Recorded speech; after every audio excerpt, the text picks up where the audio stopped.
আচ্ছা, আমি চলে এসেছি আজকে মোটো উৎসবে, আর এখানে তিনজন লেজেন্ড আছেন, মানে রিক্সা নিয়ে, ওদিকে সাইকেল নিয়ে। কালকে তো পরিমালদের সাথে দেখা হয়েছিল ওখানে, আর এইদিকে শঙ্করদা আমাদের।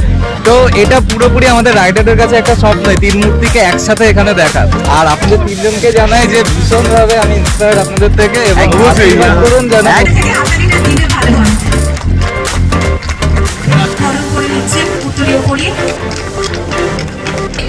যাই হোক, দু চাকার ভালোবাসা আমাদের সবার আছে, কারণ মোটর ছাড়া, কারণ মোটর নিয়ে। আমি সাইকেল নিয়ে ঘুরি, আমার কিন্তু 50-এর বেশি বয়স। এবং তারপরে সাইকেলে অল ইন্ডিয়া ট্যুর করতে গেলাম, কলকাতা থেকে শুরু করে Orissa, Andhra, Tamil Nadu, Pondicherry, Kanyakumari, Kerala, Tamil Nadu, Goa, Maharashtra, Gujarat, Rajasthan, Punjab, Jammu Kashmir, Srinagar, Himachal Pradesh, Haryana, Delhi, MP, UP, Bihar, Sikkim, delta, Arunachal Pradesh, Nagaland, Manipur, Mizoram, Tripura, Meghalaya, সিঙ্গাপুরে, গুয়াহাটি নেমে কামাখ্যায় দর্শন করে 403 মিনিটে বাড়ি। তখন মোবাইল জন্মায়নি, সেই কলকাতা থেকে বেরিয়ে ঝাড়খণ্ড, বিহার, ইউপি হয়ে হরিয়ানা, পাঞ্জাব হয়ে জম্মু, জম্মু থেকে শ্রীনগর, শ্রীনগর থেকে সোমনাথ, জেটিলা, দ্রাস, কানপুর হয়ে লে থেকে খারদুল্লা মাস 2014 সালে 17ই আগস্ট 2014 সালে 18,380টি গাড়িতে খারদুল্লা মাসে পৌঁছেছিলাম বিশ্ব শান্তির বার্তা নিয়ে।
So guys, আমি একটুর জন্য পারলাম না, but anyways it was a very fun experience.